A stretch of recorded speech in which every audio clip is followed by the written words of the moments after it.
함께 하시며 시청하시는 모든 분들 지난 한 주간 평안하셨습니까? 온라인 성지순례 세 번째 시간 시작하도록 하겠습니다. 특별히 오늘 순서를 위해서 게스트 한 분을 특별히 모셨는데요. 우리 최상렬 장로님이십니다. 장로님 안녕하세요. 네, 안녕하세요, 목사님. 예, 장로님 제가 알기에는 이스라엘에 굉장히 긴 시간 동안 순례하신 것으로 알고 있는데 예. 어떻게 갔다 오셨는지 한번 잠깐 소개해 주시겠어요? 예.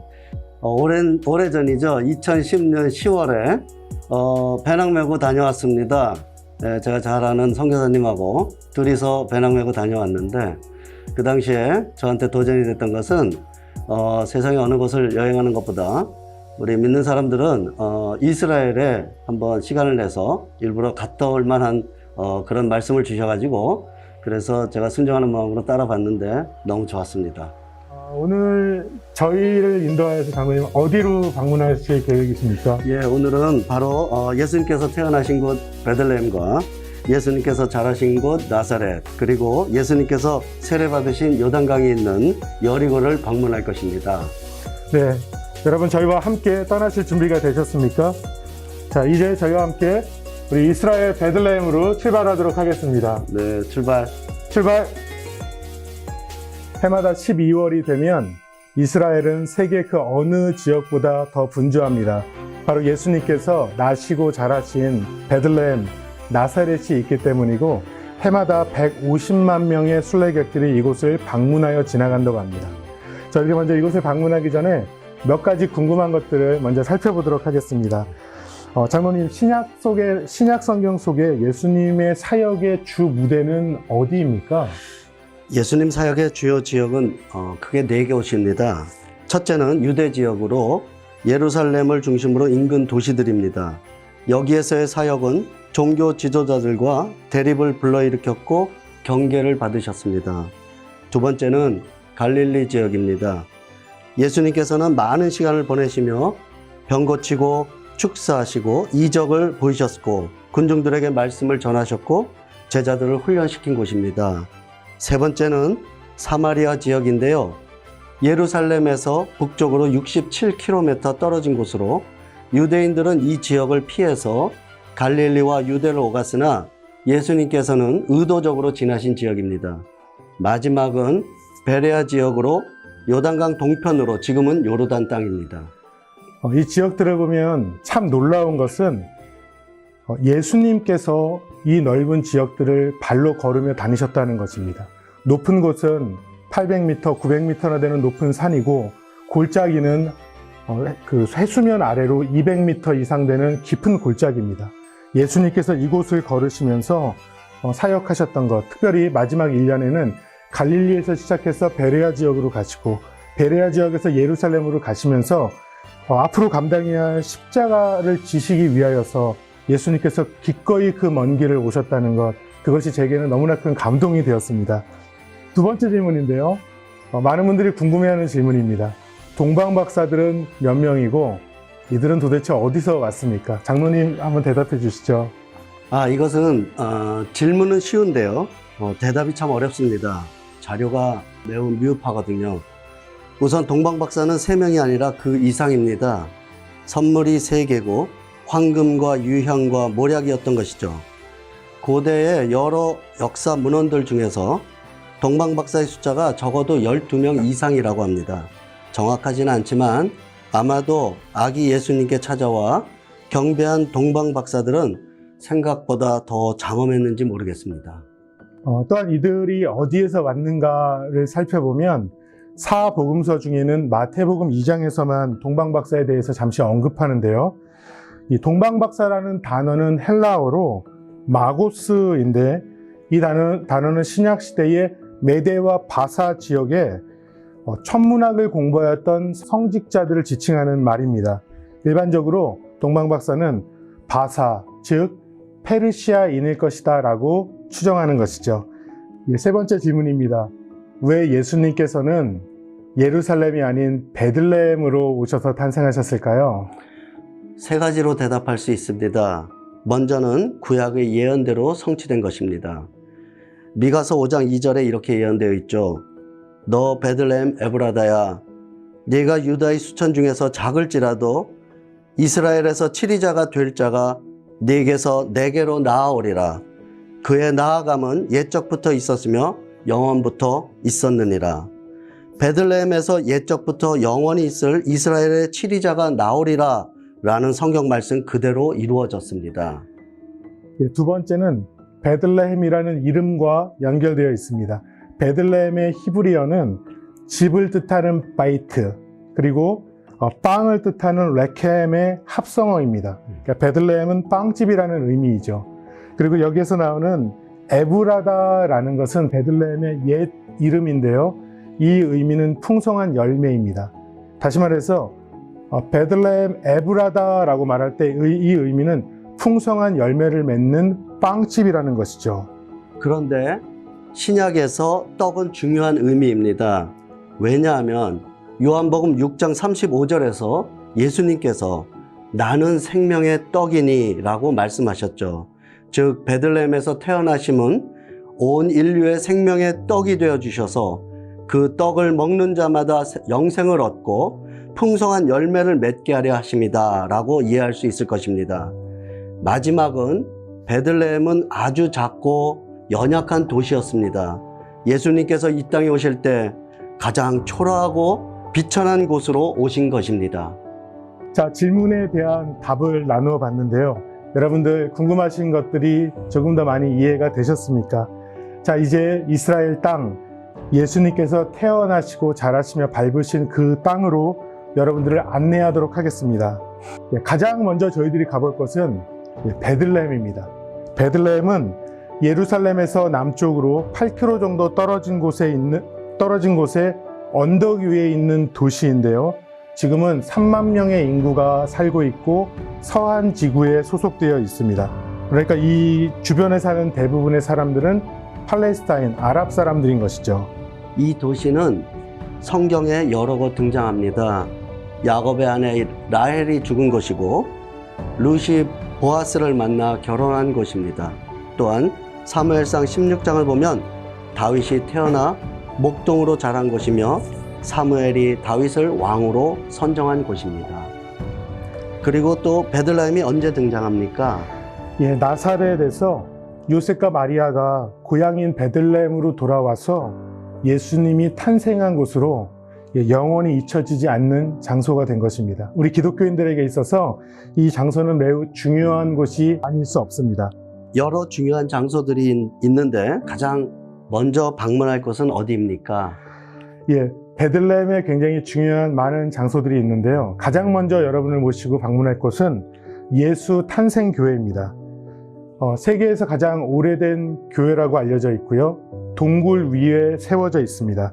135년의 로마 황제 하드리아누스가 기독교 말살 정책으로 이 동굴 위에 아도니스 신전을 세웠지만 로마의 국교가 기독교가 된 이후로 326년 콘스탄틴의 황제 헬레나가 이곳을 방문하여서 아도니스 신전을 허물고 예수 탄생 교회를 지었다고 합니다. 그리고 531년에 화재로 훼손된 것을 유스티아누스 황제가 다시 재건하여 완공한 것이 지금의 교회 건물인 것입니다. 재미있는 역사 속 일화가 하나 있습니다.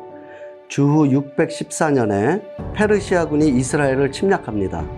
이때 당시에 많은 교회들을 파괴하였는데 유독 예수 탄생교회는 파괴하지 않았다고 합니다.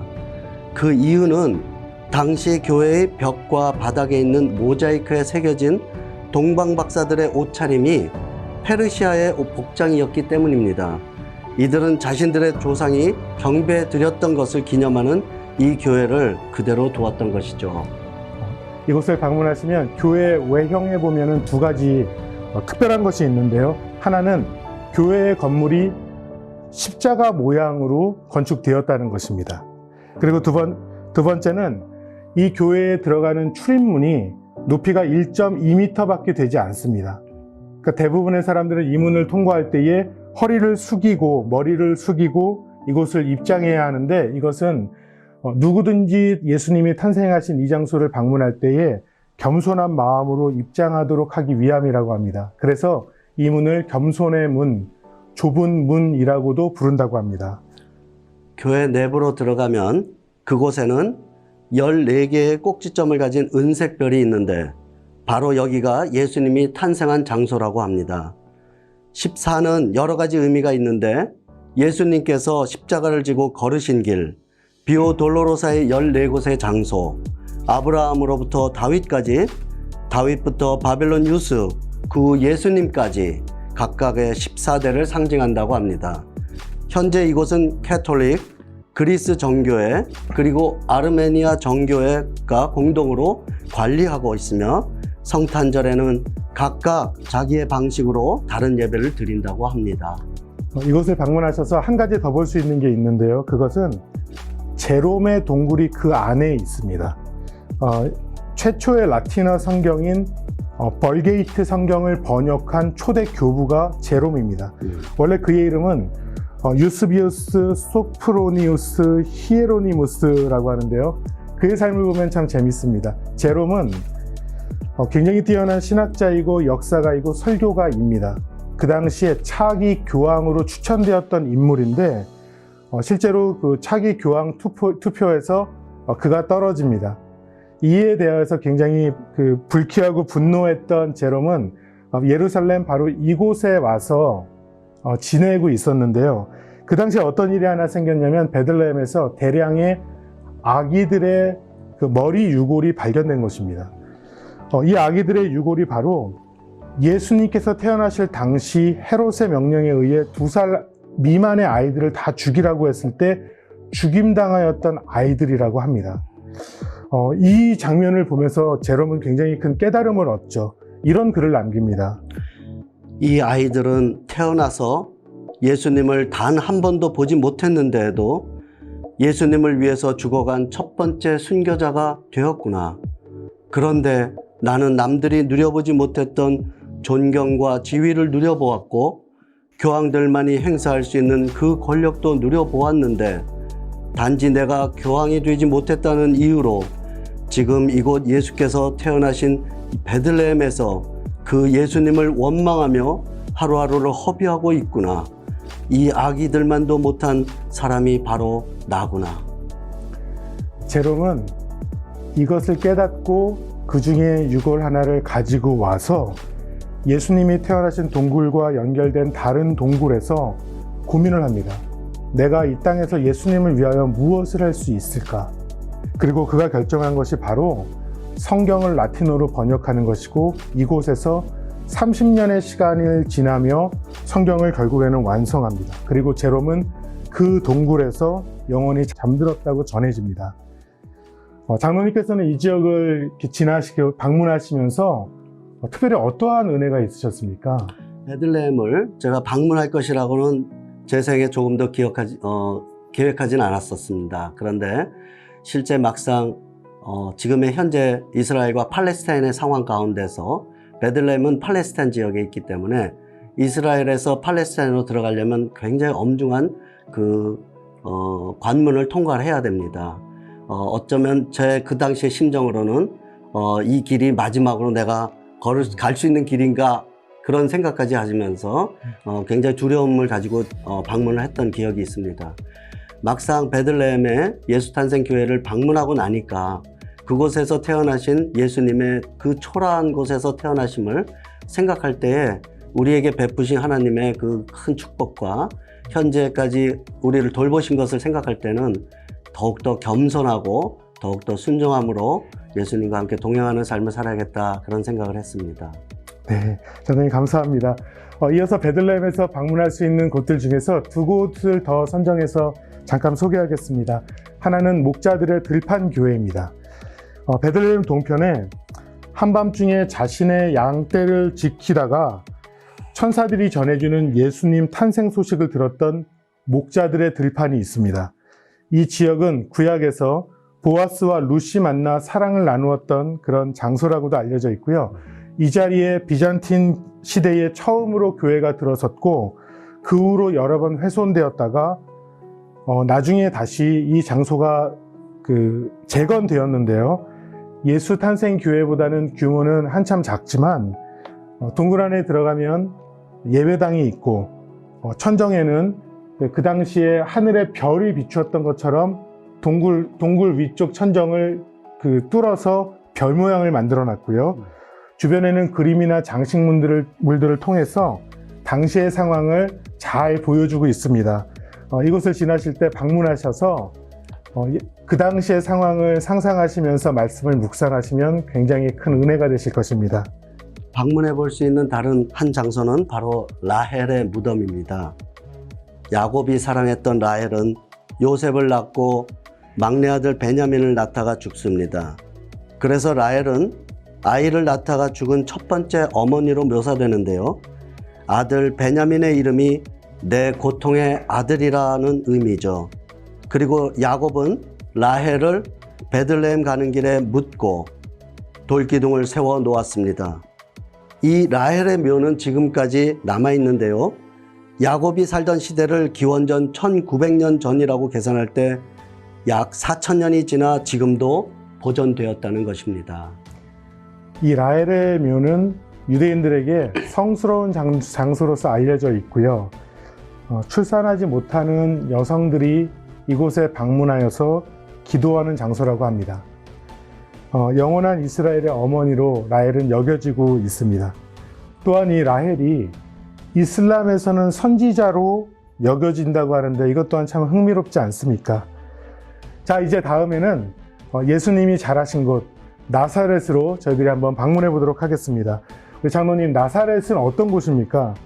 나사렛은 갈릴리 지방에서 가장 큰 도시로 이스라엘의 북서부 지역에 위치하고 있습니다.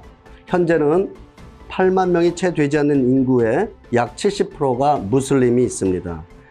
1947년 유엔의 분할 정책에 따라서 팔레스타인, 즉 서한 지구에 속하게 되었고 이스라엘에서는 가장 큰 아랍 마을입니다. 나사렛이라는 이 지명 또한 살펴보면 의미가 있는데요.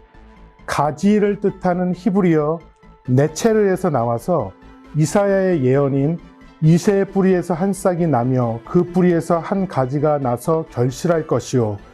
이사야의 예언은 이새의 아들 다윗의 후손으로 태어날 메시아, 즉 예수님을 가리키고 있습니다. 두 번째로 볼 수 있는 것은 또한 지키다, 지켜보다 라는 뜻의 히브리어 나차르에서 비롯된 것으로 망대 또는 장소를 의미한다고 하는데 나사렛이 이 지역에서 굉장히 높은 곳에 위치해 있기 때문에 그렇습니다. 세 번째는 나사렛 사람의 그리스어 나조라이오스가 보존된 자, 보호된 자라는 뜻이고 히브리어 나초르에서 나온 것인데 헤롯의 눈을 피해 예수님께서 나사렛에서 보호받고 안전하게 자라셨다는 것을 의미합니다. 장로님, 나사렛을 가보시면 특별히 저희들이 방문할 수 있는 귀한 곳들이 어떤 곳들이 있을까요? 성지순례를 하시는 분이라면 반드시 방문하는 장소가 수태고지 교회입니다. 수태고지 교회는 나사렛 시내에 들어가면 가장 먼저 눈에 띄는 원형 모양의 큰 건물입니다. 천사 가브리엘이 마리아에게 나타나 예수를 잉태했다는 사실을 전해준 마리아의 집터 위에 세워진 교회입니다. 4세기에 로마 콘스탄틴의 어머니 헬레나에 의해서 처음 세워진 후에 파괴와 복구를 5차례나 반복한 끝이 지금의 교회가 세워진 것입니다. 지금의 수태고지 교회는 현대적인 외형으로 폭 30m, 길이 70m나 되는 큰 규모로 20세기에 가장 뛰어난 건축가로 알려졌던 이탈리아인 조반니 무치오에 의해서 설계 건축되었고 총 14년의 건축 기간을 통해 완성되었습니다. 교회 건물 외벽에 보면은 마리아와 가브리엘이 마주하고 있는 장면과 마태, 마가, 누가, 요한이 그 모습들이 벽면에 새겨져 있습니다. 건물 밖에 나와 있는 그 밖에 있는 벽을 보시면 마리아가 각 나라의 민족과 전통의 모습으로 벽에 그려져 있고요. 예수님의 일생이 부조된 청동문도 바깥쪽에 멋있게 그리고 의미 있게 준비되어 있습니다. 건물 아래에는 마리아가 수태고지를 받았던 동굴의 모습이 그대로 보존되어 있고 2층에는 세계 각국에서 참여해서 만든 모자이크, 그림, 조각들이 다양하게 장식되어 있습니다. 또 하나는 방문할 곳이 성요셉 교회입니다. 수태고지 교회에서 광장을 지나 약 50m 떨어진 곳에 위치해 있는데요. 이 교회는 1944년 벤델리 힌터큐셔 신부에 의해 건축되었는데 십자군 시대의 교회터 위에 그대로 재건이 되었습니다. 교회 내부에 들어가면 예수님의 어린 시절 가족의 모습과 요셉의 현몽 그리고 요셉의 임종 장면이 벽화와 조각상으로 그려져 있습니다. 교회 내부에 들어가시면 다른 교회들과 그렇게 크게 다르지는 않습니다. 그런데 계단 아래로 내려가시면 요셉의 작업실, 그것이 동굴 안쪽에 있는데요. 이곳에는 물 웅덩이, 포도주와 곡식 저장소, 그리고 세례를 주던 제단이 그곳에 있습니다. 이곳은 초대교회 당시 박해를 피해서 숨어들었던 교인들, 그들이 생활했을 것이라고 추정하고, 또한 비잔틴 시대의 외부의 공격에서 사람들이 피해서 공동생활을 했던 곳으로 추정합니다. 자, 이렇게 나사렛에 방문하여서 수태고지교회 그리고 성요셉교회 두 곳을 방문하였는데 사실은 이 장소가 원래의 성경의 그 장소는 아닙니다. 또한 여기에는 이 카톨릭적인 요소들이 너무나 많이 있어서 사실은 저희들이 방문하였을 때 무언가 이질적인 느낌이 들기도 하는 장소입니다. 그런데 한 곳을 더 추천합니다. 저는 개인적으로 꼭 방문했으면 하는 장소이고요. 이곳의 이름은 나사렛 빌리지입니다. 나사렛 빌리지는 예수님 시대의 나사렛 마을을 재현해 놓은 일종의 민속 마을입니다. 많은 고고학자들의 검증을 받아서 최대한 그 시대에 맞게 재현해 놓았는데요. 외국의 유명 방송사에서 성경 관련 다큐멘터리를 촬영하는 곳이기도 합니다. 그런데 방문해서 이곳저곳을 방문하면 훨씬 더 그 시대의 느낌을 받게 되는 그런 곳으로 느껴집니다. 정말 1세기에 이렇게 살았겠구나 하는 실감이 납니다. 이곳에서는 화덕에 빵을 굽는 장면, 그리고 양치는 장면, 그리고 성경에 나오는 돌무덤, 연자 맷돌, 로마 군인이 사용했던 칼, 그리고 실을 만드는 장면, 회당, 그리고 실제로 생활했던 가족의 모습을 볼 수 있고, 이곳에서 일하시는 분들은 모두가 크리스천입니다. 예수님을 영접한 분들이 이 자리에서 일하고 실제 그 당시의 복장을 입고 그 당시의 상황을 재현하면서 자신들의 입으로 설명해 주죠. 저는 여기에서 목수의 집을 방문하여서 그가 사용하는 도구들을 보았는데, 그 도구들을 보면서 예수님께서 자라시면서 목수인 요셉을 따라서 섬기면서 이러한 도구를 사용했겠구나 라는 생각을 하면서 성자 예수님, 이 땅에 오신 그 예수님의 겸손함을 다시 한번 볼 수 있었고요. 특별히 포도를 넣고 밟아서 포도즙을 짜고 그것을 가지고 포도주를 만드는 그런 돌이 있었는데, 그곳에서 일하는 분의 그 설명에 의하면 요 인근 지역에는 포도주를 만드는 이 돌이 요것 하나라고 말을 했습니다. 그러면서 저한테 어쩌면 예수님께서 이곳에서 포도를 밟으시면서 포도주를 만들지 않으셨을까? 어린 예수님께서 순종하여 그런 일을 하셨다라는 것이 제게는 상상할 때 굉장히 큰 감동이 되었습니다. 자, 이제 마지막으로 방문할 곳이 있습니다. 장로님, 마지막으로 방문할 장소는 어디입니까? 마지막 장소는 여리고에 위치한 요단강 세례터입니다. 사해 바로 위에 위치해 있고 요단강을 두고 요르단과 국경입니다. 그래서 세례터에는 이스라엘 쪽과 요르단 쪽의 국경과 보초를 서는 군인들을 볼 수 있는 곳이죠. 이 장소가 고대 이스라엘 백성들이 출애굽한 이후에 가나안으로 입성할 때에 건넜던 곳으로 추정하는 장소이고요. 그리고 또 이 장소는 엘리야가 승천했다고 말하는 장소인데, 실제로 이곳에 가보면 크고 작게 돌개바람이 일어나는 것을 목격할 수 있습니다. 또 하나는 마지막으로 신약 성경에서 예수님께서 이곳에서 세례 요한에게 세례를 받으신 바로 그 장소입니다. 예수께서 세례를 받으시고 곧 물에서 올라오실새 하늘이 열리고 하나님의 성령이 비둘기같이 내려 자기 위에 임하심을 보시더니 하늘로부터 소리가 있어 말씀하시되 이는 내 사랑하는 아들이요 내 기뻐하는 자라 하시니라. 한 인간 요한에게 세례를 받으신 예수님. 죄가 없으신 예수님께서는 세례를 받으실 필요가 없었지만 주님은 죄인과 같이 세례를 받으심으로 죄인들과 동일시하셨고 죄인들과 운명 공동체가 되어서 아버지의 뜻에 순종하여 인류의 죄를 구속하는 사역을 예수님께서는 시작하신 것입니다.